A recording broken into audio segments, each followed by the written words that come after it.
अरावली को बचाने के लिए जेएनयू के द्वारा निकाला गया मार्च। तस्वीर हम आपको दिखा रहे हैं जेएनयू कैंपस की। दिल्ली के जेएनयू कैंपस में जेएनयू के छात्रों के द्वारा देखिए अरावली बचाओ को लेकर ये आंदोलन जो है छात्रों के द्वारा निकाला गया। इस मार्च में सैकड़ों की तादाद में जो छात्र हैं वो शामिल हुए। छात्रों की तरफ से बताया गया कि किस तरीके से अगर अरावली खत्म होती है तो उससे कितनी दिक्कत होगी। इंसानों के साथ साथ जीव जंतुओं को भी इसकी दिक्कतों का सामना करना पड़ेगा। और इसी को लेकर ये मार्च जो है जेएनयू कैंपस में निकाला गया, जिसकी हम तस्वीरें दिखा रहे हैं किस तरीके से नारेबाजी हो रही है।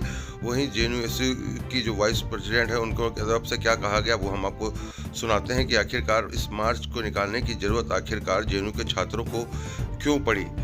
यहाँ पर आप देखिए किस तरीके से अरावली पर, क्योंकि खुद जेएनयू भी अरावली पर ही बसा हुआ है और दिल्ली का आधा हिस्सा देखा जाए तो अरावली पर ही बसा हुआ है। इसीलिए छात्रों ने चिंता जताई और इस मार्च को निकाला, जिसकी हम तस्वीरें आपको दिखा रहे हैं किस तरीके से ये मार्च पूरा जो है निकाला गया है। और अरावली को बचाने के लिए छात्रों की क्या मुहिम है और किस तरीके से वो इस लड़ाई को लड़ेंगे, आइए हम आपको सुनाते हैं।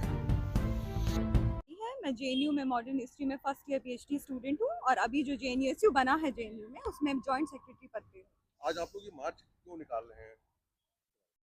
देखिए, हम देख रहे हैं कि देश में जब से अभी कुछ समय से पार्लियामेंट्री सेशन शुरू हुआ है, लगातार किस तरह के बिल जो है सरकार पास करती जा रही है, जिसमें चाहे मनरेगा को खत्म करने की बात हो, चाहे हायर एजुकेशन पॉलिसी के तहत शिक्षा को निजीकरण कर देना हो। और आप देखिए कि किस तरह से अरावली भी जो है, जो हमारा भारत का जो प्राचीनतम पर्वत श्रृंखला है, उसको भी ये खत्म करना चाह रहे हैं। जो डेफिनेशन दी जा रही है कि 100 मीटर से ऊपर का जो पर्वत है उसे अरावली नहीं माना जाएगा, तो इस तरह की डेफिनेशन को बदल कर ये सरकार जो है वो अरावली को खत्म कर देना चाहती है।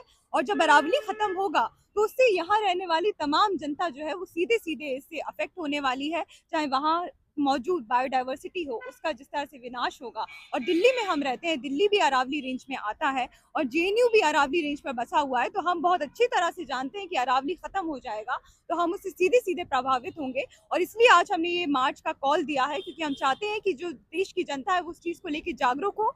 और जो सरकार जो सत्ता के नशे में चूर है, जो यहाँ की जंगलों जमीनों को बेच देना चाहती है, उस सरकार के कान तक ये बात जाए कि जब वो इस तरह की विनाशकारी नीतियां लेकर आएंगे तो इस देश के बैठे लोग, इस देश के युवा, इस देश के छात्र चुप नहीं रहेंगे और उनकी नीतियों का पुरजोर विरोध करेंगे और उनसे संघर्ष करेंगे नीतियों को बदलवाने के लिए। एक तरफ पेड़ लगाने की बात करी जा रही है और एक तरफ जंगलों को खत्म किया जा रहा है। कितना असर जीव जंतु और इंसानों को पड़ेगा? बहुत सही बात आपने बोली है कि सरकार का आप देखिए कि जो एक तरीके से दोगलापन है वो इसी बात से दिखता है कि जब बात की जाती है एनवायरनमेंट की तो ये बात करते हैं कि हम तो पेड़ बचाने की बात करते हैं, हम पेड़ लगाने की बात करते हैं, तमाम तरह की स्कीम लाई जाती हैं जिसमें बहुत फंड आता है, जिसमें भी बहुत भ्रष्टाचार होता है कि आप पौधे लगाइए, पौधारोपण करिए, स्कूलों में इस तरह की स्कीम लगाई जाती है। लेकिन उसी तरफ हम देखते हैं कि सरकार जब बात आती है हसदेव को लेकर, आपने देखा कि छत्तीसगढ़ में किस तरह से हसदेव को काट दिया गया। और आज भी जब आप अरावली का डेफिनेशन बदल देंगे, वहां सीधा सीधा लोगों को छूट दे देंगे कि वो आए और इलीगल और